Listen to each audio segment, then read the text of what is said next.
Besuch von der Tant, im Original von Trudi Drechsler. Tant Jundula hätt für arsch langer Zick im Lotto gewonnen. Dann hätt sie sich 'n Weltreis gegönnt und is op Hawaii hange geblieben. Da lief aus Tant Jundula jetzt schon über 10 Jahr. Zickdem schickt sie jede Mond 1.000 € nach Kölle zu ihrem Bruder, dem Jupp Cabanis.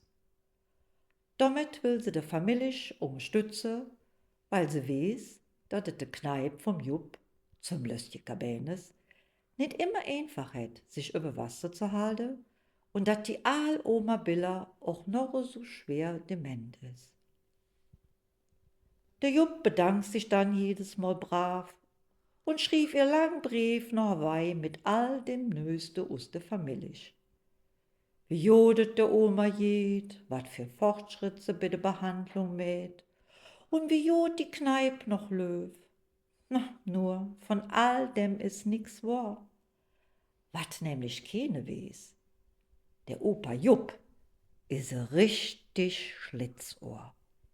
Die Oma Billa hätt ja nix mit Alzheimer am Hut. Sie is hellwach, nur ein bisschen schwerhörig, wie jede Alvrau. Und de Kneip hätt auch nicht grad zu kämpfen.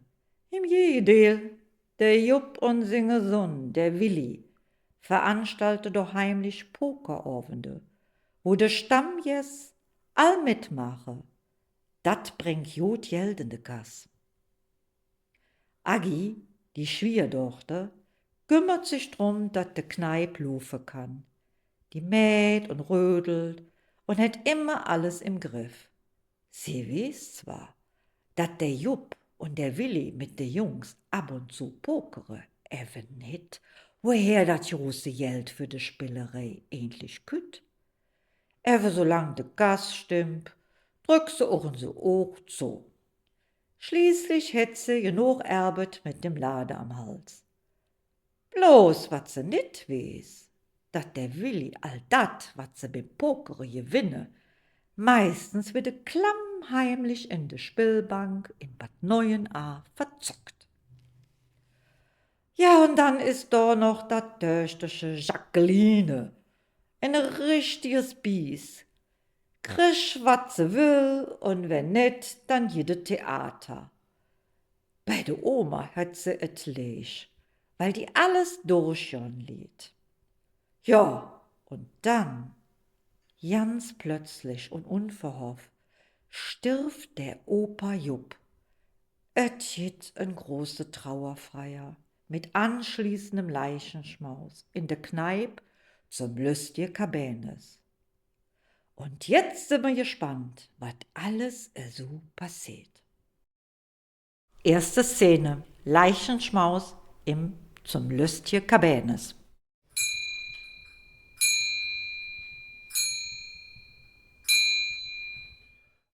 Ach, Minge Lev, da sind wir wieder. Alle zusammen in de zum Lüstje Cabanis. In der Mitte steht Ming Ohren, drumherum Kaffee und Koche. Da hock Ming Willi an der Thek und spielt im Kopf. Der Agi pass op, dat alles glatt läuft und die Jacqueline, dat Bieschen, lurt schon, wie sie das nächste Stück Koche kleue kann. Und da sitzt Ming Lev Billa und lurt, als wenn sie mich noch sinnen kütt.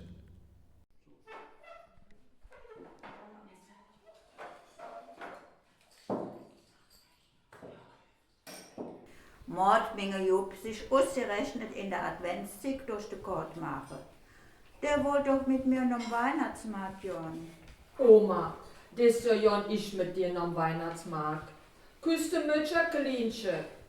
Schade, dass der Opa nicht mehr da ist. Jetzt müssen wir zwei allein zusammenspielen. Was meinst du, Kind? Na Oma, manche spielen sich halt besser zu dritt. Für Beispiel hüpfen wir Hütchen. Warum willst du dann noch ein Bütchen gehen? Vielleicht tun wir doch leckere Straußenkuchen essen. Komm und setz dich bei mir bei.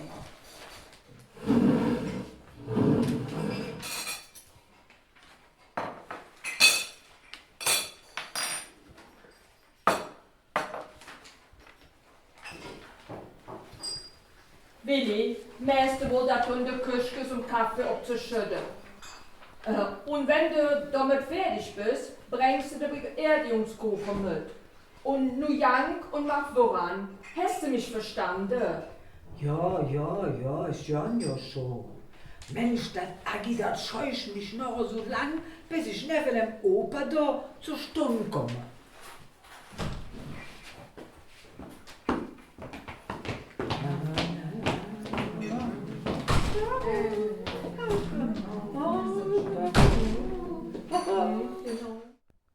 Da kommen sie die Lück für zu kondolieren. Lorenz, wer da all dabei ist, all sich ein schön Stück Streuselkuchen und ordentlich Schabau aufzuzwacken.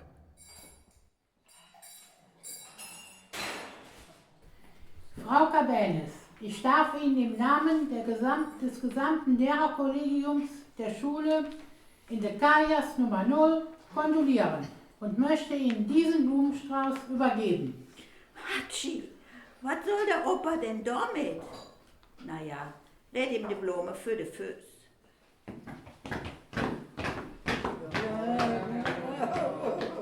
Frau Cabanis, die Schützebrüder vom Schützeverein, der Pohl muss herab.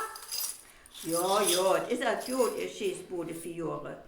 Da hinge jedes jetzt zu suffen.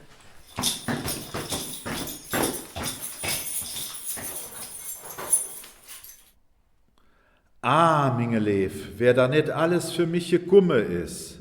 So ja, die Schützebrüder. Und da könnt auch der Peter, eine wahre Freund der Familie. Und vom Pokerstammtisch. Da kenn ich ihn ja schon ewig. Lev, Oma Billa, ich kann nicht überhaupt nicht sagen, was uns der arme Opa gefällt wird. Ja, ganz besonders ein Pokerspiel. Bist du nicht verrückt? Ich habe dem Opa auch noch jetzt mitgebracht.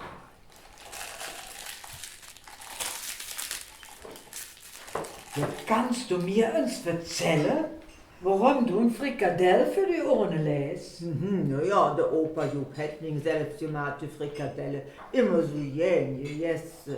Ja, du bist vielleicht bekloppt.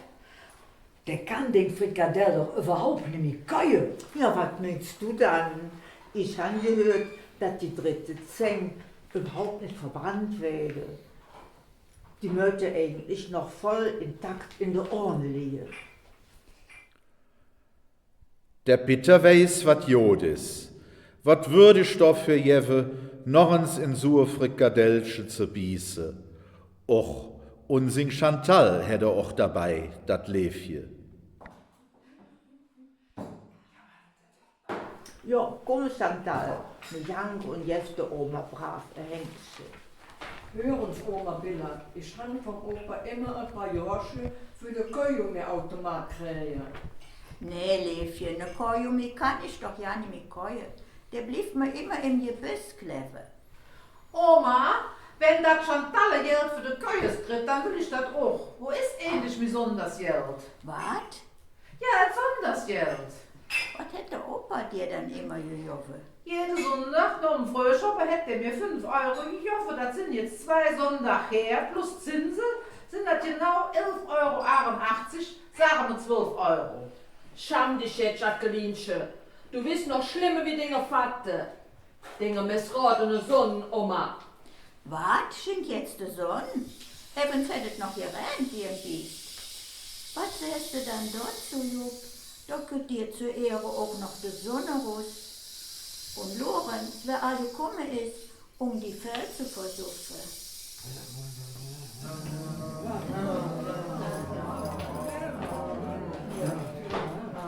Naja, apropos Fellversuche, gehört doch zu einem richtigen Leichenschmaus ohne ordentliches Schabau. Jo, dass du mich daran erinnerst, das hätte ich doch bald vergessen.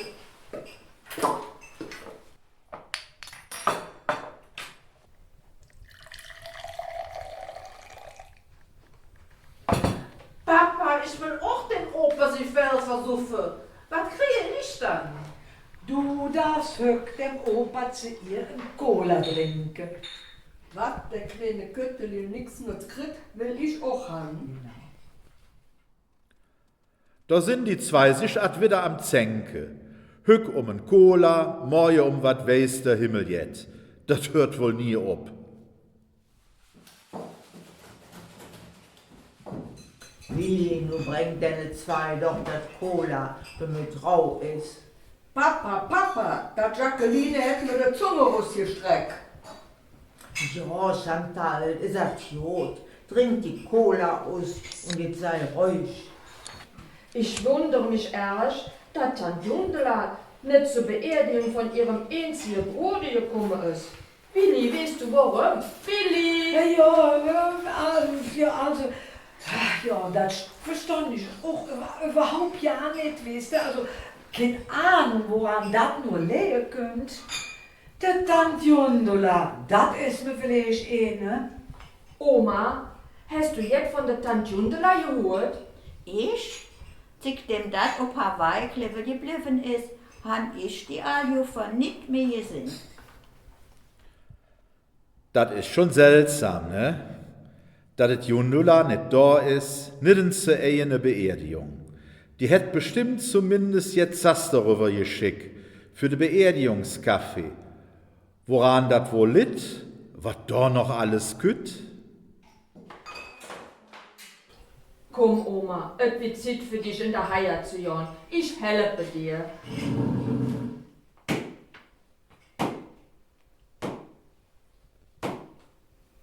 Und du kannst abrühmen, Willi. Du weißt ja, normalerweise rühme ich alles ab. Aber heute bist du dran. Wenn ich die Oma versorgen kann, lege ich mich direkt in den Lappenkiss. Ich bin hungsmüde. Und pass auf, Willi. Ich will, dass morgen früh alles wieder picobello ist.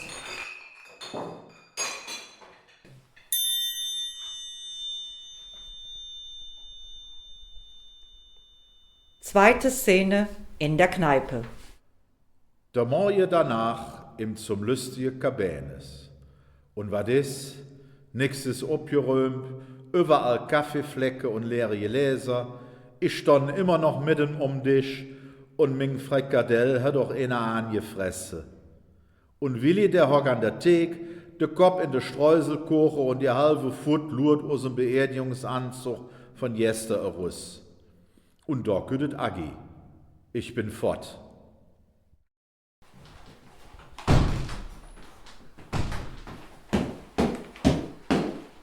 Ja, das darf doch wohl nicht wahr sein. Hier ist ja noch nix abgerühmt. Und überhaupt, wie siehst du aus? Anstatt hier für Ordnung zu sorgen, hast du wohl die ganze Nacht die Matratze versoffen, du Suffgrad. Soll ich dir jetzt erzählen? Ich bin seit 5 Uhr auf der Beine. Und jetzt jon ich wieder in der Küche und gebe mich an das Kochen, du wohlen Hunk. Moje Willi, wie ist es denn dann? Moje bitte. Also ich weiß noch nicht so richtig, wie es mir heute geht. Sag, hör uns bitte. Hast du auch so eine dicke Kopf als wie ich? Nee, mir jedes ganz gut. Du hast jetzt der Abend aber erst überdriven, lieben Willi. Und sagen's, warum ist die Tante Jundela eigentlich nicht auf die Beerdigung von ihrem Bruder nach Köln gekommen? Ah ja, das ist ja so eine Sache, bitte, ne? Die Tante Jundula, die weiß ja überhaupt ja nicht, dass der Opa Jupp tot ist. Ja, nee, ja, aber warum das dann nicht? Ja, ich habe dir ja kein Todesanzeige geschickt. Ach nee, ja warum das dann nicht? Warum hast du denn aber auch nicht angerufen? Das muss doch wissen, dass der Bruder tot ist. Bitte, wie soll ich jetzt sagen? Die Tante Jundula, die darf doch ja nicht wissen, dass der Opa Jupp tot ist. Ja, warum das dann nicht? Willi, also nee, was erzählst du dann da für einen Driss? Ich verstand nur nach Bahnhof. Das musst du mir jetzt ganz genau auseinander posumentieren. Ist ja gut, Peter. Ich erkläre dir. Du bist ja meine beste Freund, ne? Ever. Das, was ich dir jetzt erzähle, das musst du für dich behalten. Ist klar, ne? Ja, dann dumme Insel Geld und eine Korn. Und dann hal ich auch min Schnüss.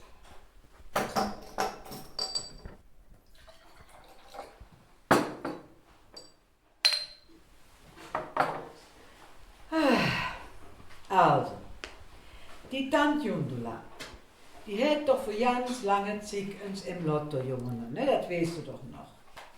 Und was hat die mit dem ganzen Zaster gemacht? Die hat eine Weltreise gemacht und dann ist sie auf Hawaii clever geblieben. Und das hat über 10 Jahre. Ja, das weiß ich doch alles, Mensch. Ja, aber passt doch uns auf, jetzt gütet doch jetzt.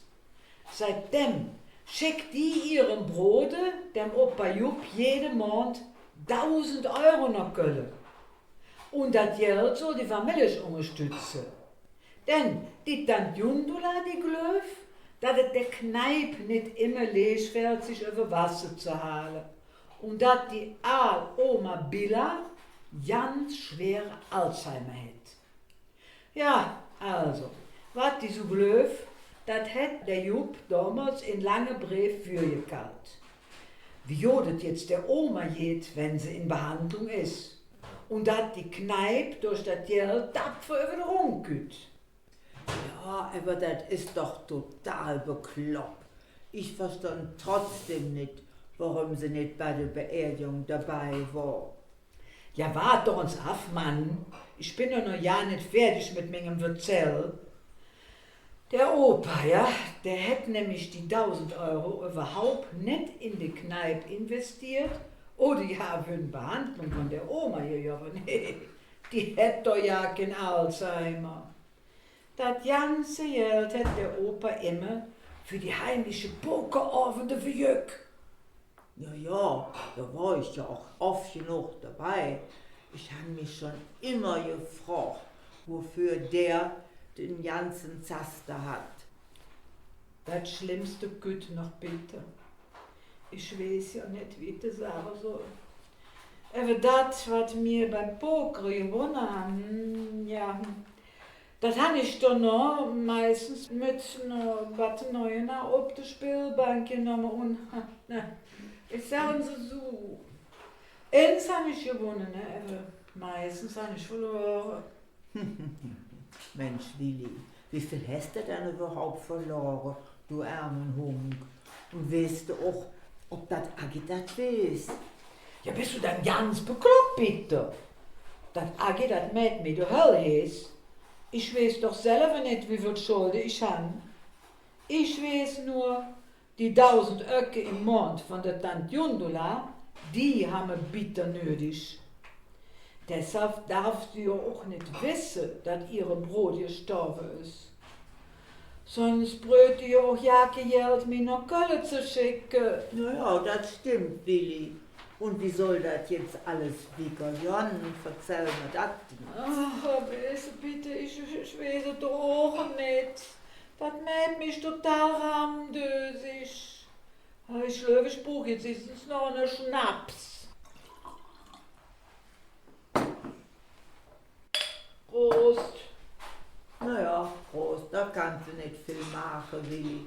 Jetzt passen Sie auf. Ich habe da eine Idee. Ja, bitte.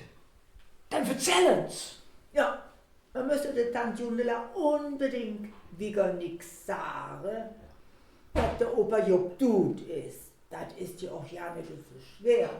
Wie soll die auch da hinkommen? Schließlich lebt die ja an sich ja weg fort von Köln. Und Hawaii ist ja auch noch ein bisschen weniger fort als wie Düsseldorf. Ja. Das ist ja ganz gut und schön, ja. Aber wie sollen wir das dann machen? Willi, noch stell dich doch nicht blöder an, wie du sowieso bist.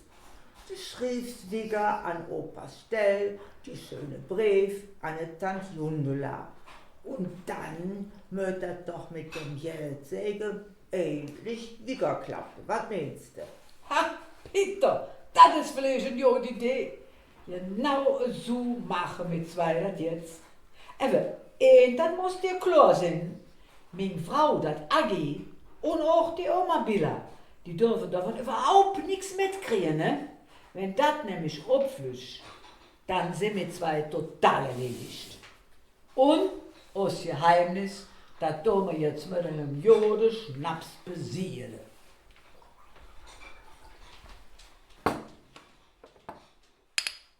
Prost!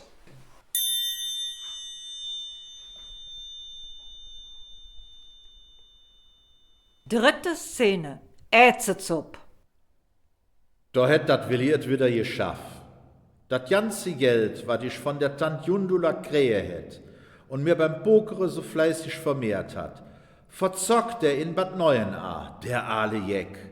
Ich sag euch, der hätt nit in se Poker gesehen und jetzt will dat Agi und Ming Billa nix verzelle. Na, ob dat Jod geht, dat weiß bloß der Lewe Jod. Aber jetzt wollen wir ja wieder ins Lausche, wat Ming Familie wieder für ein Theater opführt. Et rüsch jedenfalls ne Ätzezup.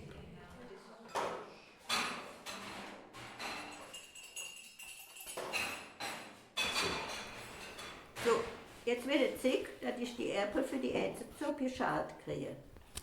Ich kütter Jacqueline aus der Schule und dann soll die gegessen werden. Was meinst du? Noch eine Äpfelmie? Oma, das reicht doch noch lang nicht. Wir brauchen noch ein paar Äpfelmie. Komm, ich helfe. Tag, Oma, leck mich in de Tasche. Was war das Hück wieder für eine scheine blöde Schuldag? Was ist los? Warum bist du dann so bödig? Stell dich ins Für. In der rechten Stunde haben wir das kleine einmal-eins durchgenommen und man sollte die Siebenerei in das Heft schreiben. Und als die rechte Stunde vom Ulm war, da war ich jetzt bei 6x7 angekommen. 7x7 wollte mir partout nicht infallen. Da habe ich beim Kevin Flück abgeschrieben. Wie, du bist clever geblieben? Ist das Schuljahr dann nicht wieder vorbei? Oma, du verstehst wieder nur Bahnhof. Jacqueline, erzähl wegen. Was kommt dann? Ja, und da hätte das Chantal, da dran, die mich verbetzt. Und dann habe ich das ja in das Schienbein getroffen. Ja, und dann hätte die blöde Lehrerin, die Ärztezellerin, hätte das mitgekriegt. Jacqueline, mir det auch nicht futteln. Was hätt die Dr. Ratschläger denn zu dir gesagt? Sie meint, ich soll das mir ein für alle Mal hinter die Uhr schreiben. Ich darf mit Mitschülern nicht trennen. Und das 50 Mal. So viel Platz habe ich ja nicht hinter meine Uhr, Mama. Ich krieg noch an den Nerven. Jacqueline, stell dich doch nicht so blöd an. Du sollst dir das nicht mit dem Bleistift hinter die Uhr schreiben. Du sollst dir das für die Zukunft merken. Und deshalb sollst du das 50 Mal in das Heft schreiben. Hä? Du musst nicht traurig sein, das ist alles halb so schlimm. Das geht vorbei. Fang abends mit der Hausaufgabe an, bis das Mittagessen fertig ist.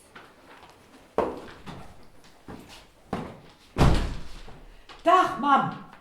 Tag, meine kleine Schmusebücke. Sagen's, Agi, ist die Post gekommen? Ja, Willi, das liegt alles hängen auf der Theke. Aber help mir doch uns den Tisch decken. Das Essen ist fertig. Jacqueline, du die Schulsache fort.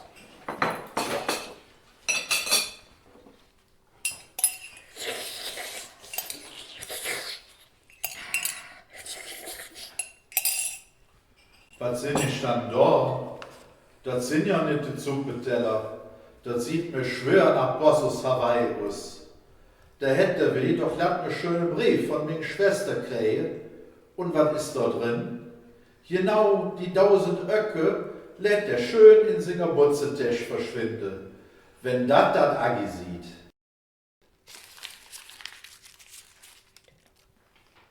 Komm, Willi, setz dich an den Tisch, jetzt gibt's Mittagessen.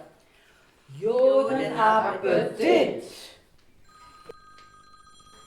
Ja, wer ist das dann jetzt? Zum lustigen Kabenes, Agi Kabenes hier. Ach, Juden da, Frau Ratschläger, was kann ich für euch tun? Frau Kabenes, Ich rufe im Auftrag der Schuldirektorin Frau Zümmelem an. Haben Sie den blauen Brief erhalten, den Ihre Tochter Jacqueline gestern mitgebracht hat? Was? Blauer Brief? Nee, nix habe ich gekriegt. Es handelt sich um eine offizielle Verwarnung der Schulleitung. Ihre Tochter Jacqueline hat erneut gegen die Hausordnung verstoßen. Und zwar nicht zu knapp. Was hätte der Panzer denn jetzt wieder angestellt? Frau Ratschläger. Frau Dr. Ratschläger, so viel Zeit muss sein, bitte. Ja, der Doktor, alles klar. Also, was ist passiert? Ihre Tochter hat den Feueralarm ausgelöst. Was? Der Feueralarm? Ach du liebe Himmel, der Panz. Ja, Frau Dr. Ratschläger, bestellen Sie der Frau Lümmeljan, dass ich in den nächsten Tag mit meinem Mann persönlich ins Vorbeikomme. Schönen Tag noch. Jung, der Panz, der bringt mich noch unter die Erde. Jacqueline, das ist ja nicht so gelöwe, was dir wieder eingefallen ist. Erste Schuld, dann der Brief verschwinden lassen und jetzt der Feueralarm. Willst du aus der letzten Nerv klauen? Das sag ich dir. Hückbiet nicht in der Flimmerkiste lurt. Und wenn du noch immer so eine Nummer veranstaltest, ja, dann kannst du jetzt erlöwen. Das sag ich dir. Verstanden? Willi, du kannst aufräumen. Nix wie Ärger mit dem Panz. Ach, Spinne, so aufgerecht. Jacqueline, brauchst ja nicht beleidigt zu sein. Das bringt jetzt auch nichts.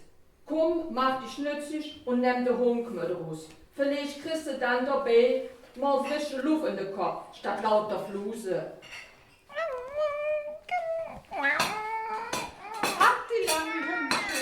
Du brauchst keine Angst zu haben. Der Mann hat doch bloß wieder mit mir geschandt. Attila, was hast du denn da gemacht?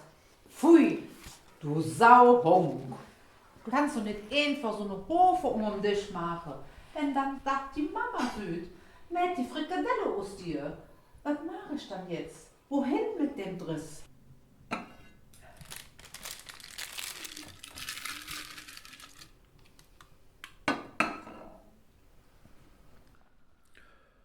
Und wat mäht dat klein Jör? Sie reif sich dat Tasche durch und stoppt dat Ganze, dat Hölfje, einfach in Menge Urne. Und dat soll ich jetzt für die Ewigkeit auszahlen. Et riecht auch nicht grad Jod. Na, wenn dat die Oma wüs. Jo, hast du halt wieder Blähungen? Du hörst ja aber auch immer der Buche so voll, wenn es Ätze zupiert. Scham dich jetzt. Na Oma, hast du den Mittagsschlaf at hinter dir? Ja, Agi, das tät mir immer so. Und was hast du über den Mittagstick gemacht? Ach, ich hab alles fortgespult und die Küche in Ordnung gebracht. Grad han ich noch flügge Bütsche bunt abgesetzt und jetzt jön ich mir in Jotas Kaffee und läch mich müde Bein jet hu. Möchtest du auch in das Kaffee haben? Jawohl, tu mir und meinem Job ein das entschenken.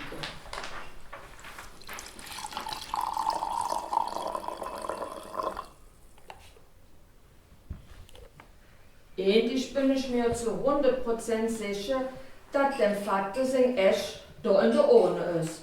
Aber wenn mich mein Nas nicht täuscht und ich nur dem Gestank jan, da könnt mir ja glöwe, dass der hier direkt in der Ecke in der Kneipe liegt und am Verwesen wär. Was sagst du, die Chinesen kommen aus ihrer Hütte? Das fehlt mir noch. Nee, Oma, alles gut. Sagen's, wo blieb der Willi endlich so lang? Der soll doch nur das Auto voll tanken und Heimweg vom Metzger in Flüns und für morgen ein paar Hemdchen mitbringen.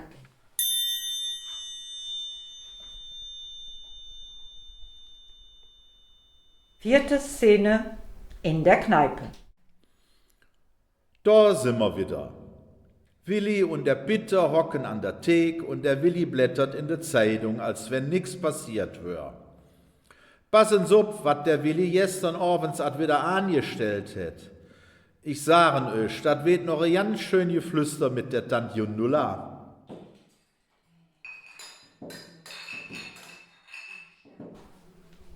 Willi, und verzellen's, wie ist es gestern in der Spielbank gelaufen? Hör bloß ob, bitte. erinnere mich nicht an gestern Abend. Ist es nicht so gut gelaufen? Ja, gelaufen. Ihr Linde sagt, es ist ganz bedrissen gelaufen.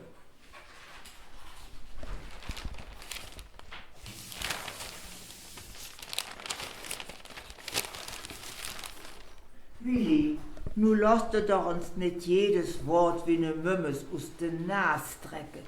Verzählen's, jetzt lass Jon. Ich han mit der letzten 1000 Euro von der Tante Jundula versucht, meine Schulden bei der Spielbank wieder auszugleichen. Weißt du, ich habe mich erst ganz gut gefühlt. Und da habe ich mir Glück am Pokertisch versucht. Ich hatte genau im Gefühl, dass ich ein Glückssträhn haben wird. Willi, ich schlöf, ich krieg ihn ab. Nun machet doch nicht so spannend, Menschenskind noch einmal. Ja, da bin ich erst Abend kräftig auf den Fuß gefallen. Das ganze Glück war perdu, wie der Schmitzehain plötzlich eine Asus um Ärmel geflickt hat. Ach nee, nicht der Schmitzehain. Ja bitte, wie soll ich das dann anders sagen? Ich habe gestern Abend nicht nur beim Poker die 1000 Euro von der Tante Jundula verloren, nee. Bevor ich aus der Spielbank raus war, da musste ich auch noch eine Schuldschenkung geschrieben. Ach nee, lieber Jott noch.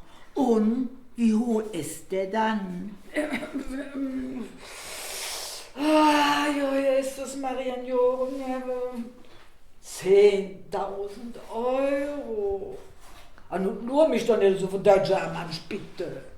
Ich habe jetzt einen ganzen Monat Zeit, der Schuldschein wieder auszulösen. Leck mich doch in den Tisch, Willi. Ob du bist aber ganz schön auf die Pfütze gefallen, Junge, nee. Ja, du siehst es. Das wieder hinzukriegen, da muss mir ein Familiendrama infallen.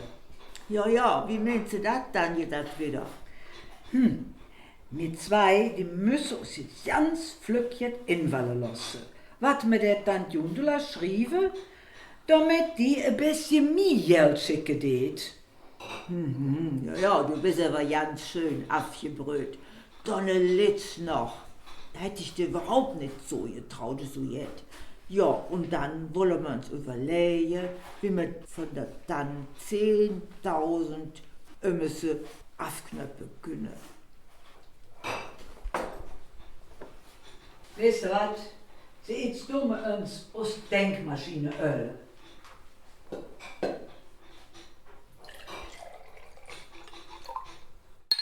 Prost! Prost. Lass es dir gut schmecken. Was haben sie nicht wieder alles angestellt? So viel Verzock, so viele Schulden.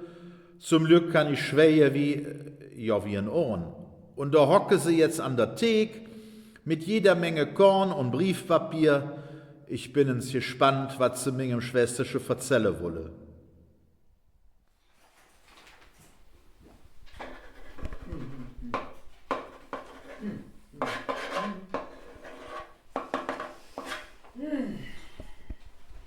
Zack! Schande, pass auf, bitte. Also, mein Frau, dat Agi, dat ist bei der Geburt von der Zwillinge gestorben.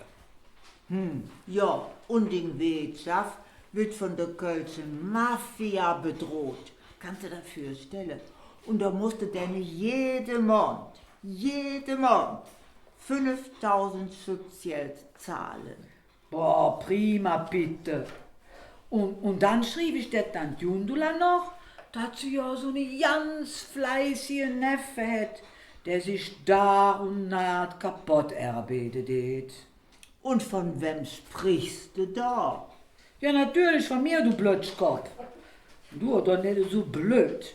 Der Tante Jundula, die muss das Drama ja auch schlucken, ne? Ja, da hast du recht. Ja, und weil du doch tagsüber in der Bank das Geld verlierst, Quatsch, Das geht ja nicht. Schrieb besser verdient's. Und et abends bis in den Nacheren Dinge man in der Wirtschaft stehst. Hast du natürlich dann auch eine polnische Haushaltshilfe ingestellt, die sich um die Zwillinge und um das Haus kümmere det. Ja, und außerdem flecht die polnische Hilfe auch noch aus Oma, die ja so schlimm an Alzheimer liegen det. Ja, und was das alle Geld kostet, ne? Das stimmt, Willi. Und wenn ich nicht wüs, dass wir zwei uns das alles nur ausgedacht haben, möchte ich kriechen, ich könnte ja so viel kriechen, ne? Das ist so schlimm. Schrieb mal zum Schluss noch, ob sie dir vorläufig nicht 10.000 € aushelfen könnt, damit die Therapie für die Oma bezahlt werden könnt. Ja, genau so machen wir das. Das wird der Tante Jundela die Tränen in die Ohren treiben. Ja, und hoffentlich schickst du dann auch schön das Geld rüber, ne? Hey, ich bring jetzt der Brief direkt auf die Post.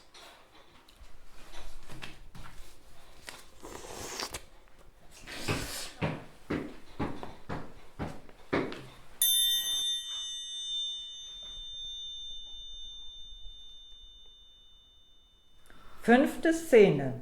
Der Brief. Der nächste Tag. Ming Billa hock am Tisch mit dem Jacqueline und spielt Mensch ärgere dich nicht. Während der Agi de Teeg sauber mäht und der Willi dem Schankraum fäsch, güt Boss von der Tant Jundula. Was dat wohl wieder weht? Ich hanne so Gefühl, dat dat keine ruhige Tag mehr weht im lüstige Kabänes.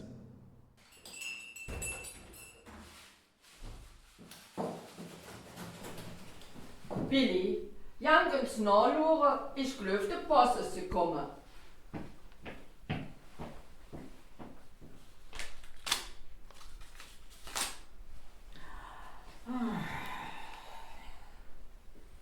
Liebe Jupp, ach du Leviot!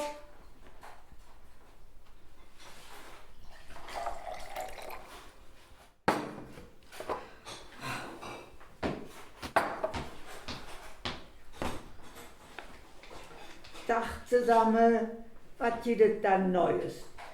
Komm bitte, setz dich, voran! Jacqueline, kann ich auch nicht mitspielen? Eben nur, wenn ich gewinne. Jacqueline, du Fräse, du sei doch nicht so zänkig zu dem Chantal.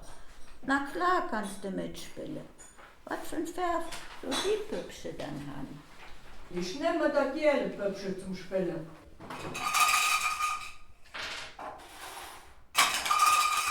Chantal, du bist doch wieder am Fuckeln. Du musst doch richtig würfeln, Junge. Nee, ich war jetzt dran. Nee, ich bin dran. Nee, das war mir Pöpsche. Ah, du jeck doch. Jetzt sind wir gut. Willi, ist es dir nicht so gut? Ich mein, du wirst erst blass um den Nacht. Peter, der Tant Jundula hat geschrieben. Och, das ist aber schön. Und was schrieb sie dann lesend für? Pass auf. Lieber Jupp, wie muss es euch zumute sein, jahrelang so einen schweren Schicksalsschlag alleine zu bewältigen? Mir tut das Herz weh über so viel Leid in meiner Familie in Köln.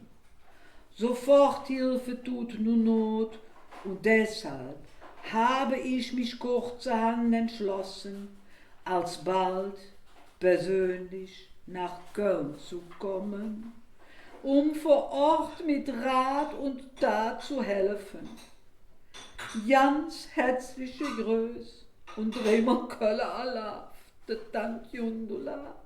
Bitte, jetzt gut, womit ich nie gerechnet habe. Was machen wir dann jetzt? Oh, da drüber ich so eine ganz jüdischer Bau.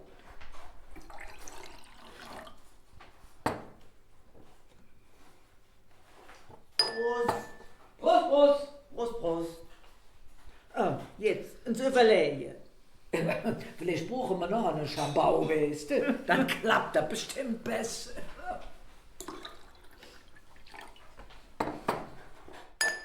was? Prost. Wer hat sich jetzt eingeklemmt? Dann möchte die Stell mit dem Schabau inriven, nicht trinken. Bitte, ich habe eine Idee. Ja, dann lass Jan erzählen. Damit die Tante Jundula aus die 10.000 Öcke gibt, da darf die ja nicht iets merken, dat mir dat aus auch nur ausgedacht haben. Wir spielen dat genau so, wie mir dat der Tante Jundula im Brief erzählt haben. Also, so könnte das Familiendrama nämlich dann klappen. Pass auf, aus Jacqueline und Ding Chantal sind die Zwillinge von mir und dem Agi, was ja bei der Geburt gestorben ist, ne? Ja, und das Agi möchte ja dann vielleicht die polnische Haushaltshilfe spielen. Ach ja, das geht, ja. Und wie willst du das Ding um Agi verklickern? Oh, ne? Da kann kein Red von sein, bitte. Nee, Ewe, pass auf. Es blieb uns ja nichts anderes übrig. Denn, das die zwar eine große Stunde werden, wir müssen das Agi inweihen. Ach, ich darf ja nicht dran denken, du heilige Bimbam, bitte. Ich hoffe nur, dass Agi mitspielt und mich nicht total zurück. Ach, hätte ich doch bloß nicht das ganze Geld bei der Spielbank verzockt. Ja, das ist jetzt ein bisschen spät, Willi. Aber auf mich kannst du dich verlassen. Ich stand zu dir. Ganz bestimmt. Und ich mache der Opa Jupp. Und wenn die Oma Zirkus mäht, könnt ihr Sinn, dann tun wir das mit der Alzheimer-Erkrankung erklären. Das mit dem Agi, das krieg ich auch hin. Schließlich hätte dich ja geheiratet. Und das ist etwas Schlimmeres gewend. Ah, das ist eine gute Idee, Peter. Weißt du was?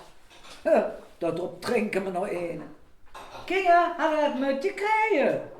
Papa, jetzt kommt Stimmung in der Bude. Ich freue mich wie Jeck. Wer ist sie Jeck? Also, ich bin noch klar im Kopf. Nur auf meinen Ohren, da kann ich mich nicht mehr so verlassen. Und wenn die Tante Jundala da rauskriegt, wird mir bestimmt verkammen wird. Ja, der Opa hat auch immer singen kam gehört und sich da mit dem Plaid poliert. Ja, Oma, das ist gut. Passens, ob ihr zwei Dress führt. Wenn ihr brav mitspielt, dann gibt es auch eine Belohnung. Bitte, jetzt Jan ich zur Agi in der Küche. Und dann tue ich dem alles bichten. Drück mir die Däumchen, wünsch mir Glück. Willi will gerade in de Küche, aber was sinn ich da? Et Agi steht at im Türrahmen, die Füße geballt, ganz still und hätt alles mitgehört. Ja, da kann sen Sonntagsbeichte gerade in de Papp stecke, dat ganze Knicke. Der Agi hätt alles gelauscht, jede Groß und jede Klein, wat die zwei da verzählt han. Ich sag net euch, ich bin froh, dat ich schon in der Ohren bin. An Singestell würde ich mich jetzt auch am liebsten ein Löschchen graben und verschwinden. Sag, hast du so nicht mehr all, Willi? Bist du mit dem Klammersack gepudert? Was soll das dann alles? Ich glaub das ja nicht. Das ist doch völlig bekloppt, was du da verzappt hast. Was hast du denn nur dabei gedacht? Agi, bitte, hör mir doch ein Zirat zu. Ich weiß so, dass das alles komplett bekloppt klingt. Ich han das ja nicht gewollt, dass das so gut, ne? Weißt du, ich han doch nur versucht, uns aus der Klemm zu kriegen. Aus der Klemm? Willi, du hast bald das ganze Leben auf den Kopf gekloppt. Ach nee, und jetzt soll ich mitspielen, oder wie? Ja, Agi, wir brauchen dich. Ohne dich läuft nix. Wir müssen der Tante Jundula das alles so spielen, wie mir das im Brief erzählt haben. Nur so kriege ich das Geld. Und dann kann ich doch meine ganze Schulden bei der Spielbank beglichen. Ein für alle Mal. Und das soll alles so klappen? Das ist die einzige Chance, Agi. Wenn wir das richtig durchstrecken, dann gelöft die Tante Jundula alles. Und dann gibt die uns die 10.000 Euro. Du musst nur mitspielen. Alles andere klappt dann von allein. Ich schwöre dir, ich mach nichts mehr allein, mein Tochter-Täubchen versprochen. Also gut, Willi, ich mach mit. Aber nur damit hier nicht alles der Bahn fehlt, da spiele ich das Theater mit. Und wehe, du versauset noch einmal. Und wehe, du fährst noch einmal in Richtung Bad Neuenahr. Ja. Papa, ist alles okay? Ja, Chantal, wir spielen. Ihr das jetzt zu vieren?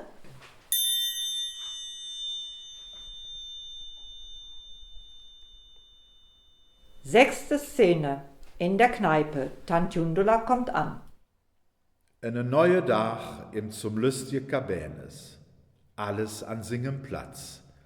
De Oma ist vertieft in ihre Seniorenbravo. De Jacqueline und dat Chantal don fleißig ihre Hausaufgabe wache. Bitter sitzt an der Thek, Willi poliert die Gläser und et Agi rödelt in der Küche. Alles still, alles Jod. Aber et ist wie die Ruhe vorm Sturm. Und vielleicht geht jetzt ein ganz besonderer Sturm und uns so. Aus Hawaii.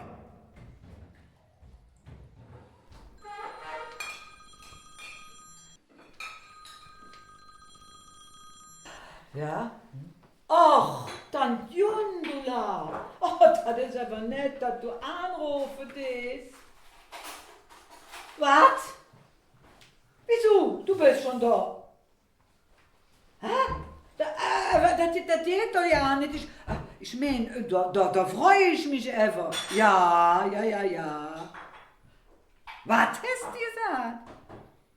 Ach so, es soll sich einer am Flughafen abfallen kommen. Ja, das kläre ich jetzt auf. Nee. Nee, da freuen wir uns einfach. Wir können natürlich ja nicht mehr aufwarten. Agi! Wer war das? Der Tante Jundula, die steht in Bahn am Flughafen und will aufgeholt werden. Was machen wir dann jetzt? Na, das ist doch klar. Du hast uns die Suppe ingebracht und du darfst sie jetzt auch auslöffeln. Mach dich ob de Söck und fahr den Tante Jundula abholen. Los, Jung. Ja, du Sklaventreiber, ich bin ja advot. So, und mir tun wir uns all aus Roll üben. Bitte setz dich bei der Oma und benimm dich. Hast du mich verstanden? Ja, klar, das. So, Oma. Und jetzt spielen wir zwei ins Mann und Frau, die kochten sich Kakao und da inken sie in das Bett und wurden dick und fett. Pass bloß ob, du Jeck. Ich bin doch nicht dick und fett. Und außerdem, ja nicht 55 Jahre nur mit meinem Jupp in das Bett. Oma, beruhig dich. Der Peter hat doch bloß einen blöden Spruch von sich gejoffen. Papa, du hast mir doch versprochen, dass wir noch Heumarkt zum Schlittschuhlaufen gehen. Wann tun wir das dann? Ja, Chantal, mein kleines Eisprinzesschen. Das jeder am Moment even nicht. Du weißt doch, dass hier im Löstje Kabenes gerade die Alarmstufe rot ist. Aber wenn die Tante Jundula wieder nach Hawaii fährt, dann do mir zwei das nachholen. Das verspreche ich dir jetzt. Und jetzt mach schön Wiggerding Haus auf ja. Und ich? Was kriege ich? Wenn ich auch brav mitmache und ich Schnüss habe so, dann kriege ich Karte für das Tennistheater. Und guck bitte, was meinst du dazu? Jacqueline, da spreche ich jetzt mit Dingem Vater drüber. Und jetzt macht Wigger und tut ich nicht mit Zenke, ihr zwei. Die zwei tun sich doch nie senken.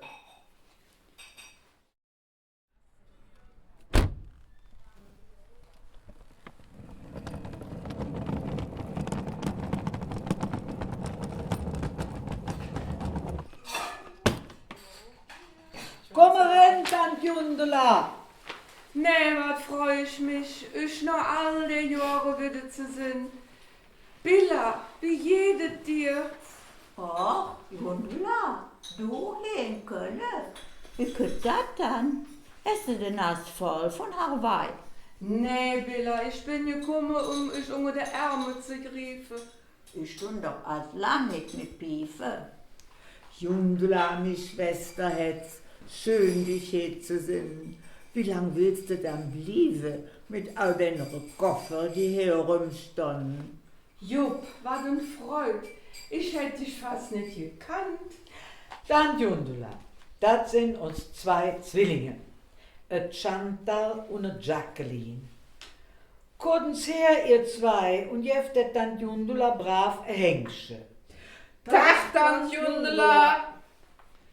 Sagen Zwilli, die 2 sind sich aber überhaupt nicht ähnlich. Wie könnt das? Oh, so Tante Jundula, das ist eben so. Et Chantal, das kütt ganz noch seine Mama dem Agi. Dat war ja zur Lefziger a zur sanftmütig Wese. Und Jacqueline, ja, das ist eben eine richtige Kabänes. Ganz genau, wie meine Papp inne war. Ach, Jundula, wenn man dem Willi zuhört, soll man meinen, ich wär als du. Oma, was sagst du dann dort so? Billa, mein klein Wunderknubbelchen. Aua, Mensch! Lass bloß den Finger von mir, du Fütschesfühler. Süße Jundela, so schlimm steht es meine Frau. Manchmal erkennt sie schon nicht mehr die eigene Lück. Was ist Höck? Jupp, ich meine, du hast dich schwer verändert in den 10 Jahren. Irgendwie habe ich dich anders in Erinnerung. Jundela, und für meinen schlimmen Unfall habe ich dir ja noch ja nicht geschrieben. Was dann für ein Unfall? Ach, Papp, das musst du uns noch unbedingt erzählen. Nicht an Jundula, das interessiert dich doch auch bestimmt. Ja, Jupp, erzähl uns, was passiert ist. Ja, also, das war so. Ich war mit den Zwillingen noch Schlittschuhlaufen gegangen. Und da bin ich ausgerutscht. Und was sagst du? Um meinem Gesicht gelandet und im Eis stecken geblieben. Ach, du Leben, Jott. Und dann? Ja, und da musste ich von einem Schönheitschirurg operiert werden. Und der hat mir dann das neue Gesicht gemacht. Jupp, da hätte sich also ganz gehörig in der Kommode vergriffen. Hätte da kein anderes Gesicht mehr oblagen. Nee, das war sein einzig Sonderangebot, Jundela. Und wie soll ich das sagen? Die Arztrechnung ist auch noch nicht bezahlt. Der Doktor hat mir schon angedroht, wenn ich Willi, dies Woche, das stimmt doch, nicht die Rechnung bezahlen tät, dann tät der mir et Fell über die Ohren trecken. Jupp, wie schrecklich ist das dann? Je länger ich dich verlore, umso mehr meine ich, dass mir der Doktor wegen Körperverunstaltung anziehen muss. Jupp, der Prozess gewinne mir. Wie heißt denn der Gesichtsoperateur überhaupt? Ach, weißt du, Jundela, lass es gut sein. Ich habe mich inzwischen an das Gesicht gewendet. Oh, verdammt, es wird zick für mich. Ich muss dringend nach der Bank gehen und dann die Arztrechnung bezahlen. Was hätte das ganze Spiel dann gekostet? Willi, wie viel war das noch? Kannst du mir das noch sagen? Papp, weißt du doch, 10.000 Euro. Nee. Wenn ich nicht den Kopf zusammenhalte, dann ging ja alles der Bahre rauf. Chefe, bitte viel Auer in den Kopf. Wer ist das, Frau Münch dann? Dann Jundula, das ist der ausbürnische Höp, das Agatha. Ach, das hattest du doch geschrieben. Ach ja, Fräulein, Jonsens flügende Küche, lore Schlüfte, Erpel sind am verkochen. Ich immer viel Prakruwatsch. Jetzt ich gehe in Gottowatsch. Nee, wat veranstalte dir Spektakel? Und dat alles nur, weil ich min Schwester hetze paar Öcke afgezwack han. Lorenz da, träget at wieder sing dick Portemonnaie russ, Ich löwet nicht, wat die für ihr Geld mit sich rumschleppt.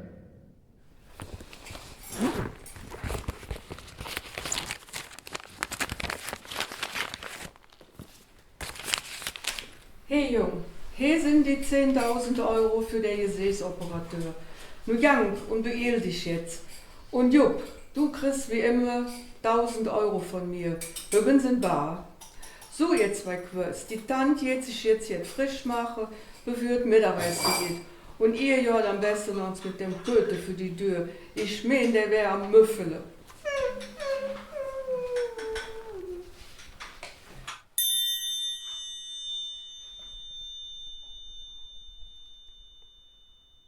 Siebte Szene in der Kneipe. Ende gut, alles gut? Ja, da sind wir wieder. Zum lustigen Cabanes. Und was soll ich sagen? Es ist wieder ein Morgen wie gemalt. Die Sonne blinkt durch das milchige Finster. Der Oma Billa hockt wie immer an ihrem Platz und schneit öllig, als ob es jeden Tag öllig zupjäf. Der Agi wuselt in der Küche rum, als polnische Putzperle dat arm Ding. Nur weil der Willi wieder all Geld verzockt hat. Und der Willi selbst, der steht da hinter der Thek, poliert Gläser, als könnte sich das Gesicht rein poliere. Bitter sitzt wie immer an der Eck mit einer Zeitung. Aber auch wenn sie also tät, als wäre alles ganz normal, man spürt es direkt. Es prickelt in der Luft. Keiner sedet laut, aber jeder denket sich. Hoffentlich packt der Tante Jundela sie bald wieder in ihre Kuffere und flücht noch Hawaii, ehe es hier richtig knallt.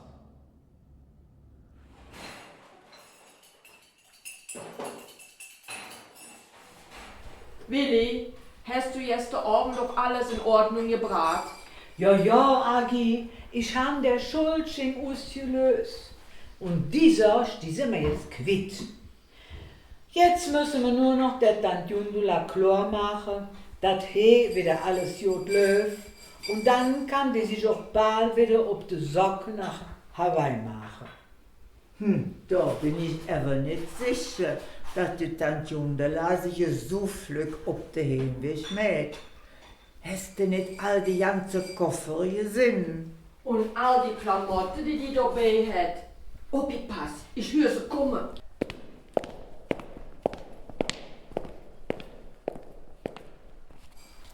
Moin zusammen. Hat ihr nichts zu tun? Oh, gutes Tante Agatha geht jetzt Pokrowatsch. Och, et Agi, mein Leefweib, et tät mir ja fast leid, dass sie das alles mitspielen muss in dem ganzen Theater. Und dass mein Schwester sie so am Kommandiere ist. Und der Willi, der räumt an der Theke rum, als wär nix. Und der Peter sitzt mir ein bisschen erschnah bei meinem Villa. Aber was hör ich da? Et geht dat wieder Ärger.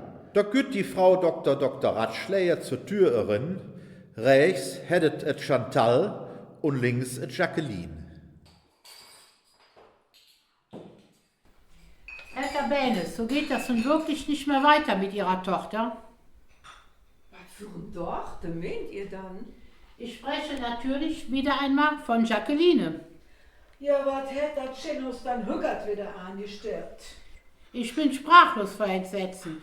Da hat doch diese rotzfreche Göre, der Jacqueline, die Tochter von Herrn Dilledop, der Chantal, nach Mafia-Manier um Schutzgeld erpresst. Was ihr nicht sagt. Jawohl, Chantal soll an Jacqueline jeden Monat 5 Euro vom Taschengeld abgeben. Und dann hätte sie in der Schule keine Prügel mehr zu befürchten. Frau Cabanes, was sagen Sie denn dazu? Mann, jetzt sind's ganz langsam zum Mitschreiben. Ich meine, dass es besser wäre, wenn ihr nicht alles, was die Bands anstelle, für ernst nehmen sollt. Und dann noch Antragen könnt. So jetzt kann ich überhaupt nicht ausstehen. Jungmädchen, du hast ja bewusst die kümmernde Ohren, wie die Opa. Und du, Chantal, jetzt hör endlich mit der Hühnerei auf. Da kann man ja den Krem kriegen. Willi, bist du dir auch sicher, dass das Kind dass das von dir ist, oder war der Briefträger zu oft, wann du auf der Bank arbeiten warst? Herr Dillendorf, wie ist denn Ihre Meinung zu diesem Vorfall? Ich? So, ich verdoh dich, ich weiß von nix. Also, wenn ich jetzt noch hier dazu sagen darf. Jacqueline, jetzt ist es aber wirklich übertrieben. Du bringst das ganze Theater hier durcheinander. Ihr haltet euch jetzt hier gefällig raus. Schließlich geht es hier um eine Familienangelegenheit. Wieso spricht das Frau mit Jubema Kölsch? Herr Cabanes? Ja, bitte. Sag mal, du bist doch ja nicht Mingeljub. Das geht doch ja nicht. Das ist doch der bekloppte Peter. Agi, was machen wir da jetzt? Nee, was wird hier endlich gespielt? Was ist hier los? Das ist doch nicht mehr normal. Ich komme nach Köln, weil ich denke, helfe der arme Familie. Und jetzt stecke ich mitten in einem Irrenhaus. Ach nee. Aber, gnädige Frau, beruhigen Sie sich doch. Das ist doch kein Grund, so zu weinen. Du Scherle Kackstiefel, das gut vom Ölle schnicke. Ich darf doch wohl sehr bitten. Sie, immer noch Sie. Von mir aus, Sie Scherle Kackstiefel. Jetzt Rusus mit der Wahrheit. Ihr verlorenes Rattepack. Was wird hier gespielt? Komm Chantal, wir jungen bei der Geierautomatik mit der Luft zurück. Lebt Antjundela, wie soll ich dir das sagen? Ach, mir mochten dir aus der Norderus das ganze Kind auf hier spielen. Das ist nicht die Lore. Aber es ist eben nicht alles so, wie mir dir für bezahlt haben. Ja, das mit den Zwillingen, das war alles einfach nur geil. Das Chantal und das Jacqueline, die sind ja nicht miteinander verwandt. Höchstens beim Schulschwänze. Ja, und die Oma, ja, die hat doch keine Alzheimer, nee. Die hat es nur an der Uhr. Was? Und ich bin nicht Agi. Und wie du siehst, bin ich ja nicht tot. Ich habe das ganze Theater nur mitgespielt, damit der Oma Billa von der Pokerabende in der Kneipe und der Fahrerei in das Spielcasino nichts mitkriegt. Weißt du, Tante Jundela, Dinge ach so fleißige Neffe hätt nämlich Spielschuld gemacht und der Peter der hätt die ganze Zuckerei mitgetragen. Der hätt überhaupt keinen Gesichtsoperateur gebraucht. Der sieht immer so aus. Und damit wir die Kneipe zum lustigen Cabanes nicht so machen müssen, haben wir uns das Spielchen ausgedacht, damit wir willig Spielschulden bezahlen können. Ja, und jetzt habe ich die Nase voll von der Lügerei, von der Geldsorge und von der Spielerei. Ich kann nicht mehr. Ja, in der Kneipe sind sie allrader doll.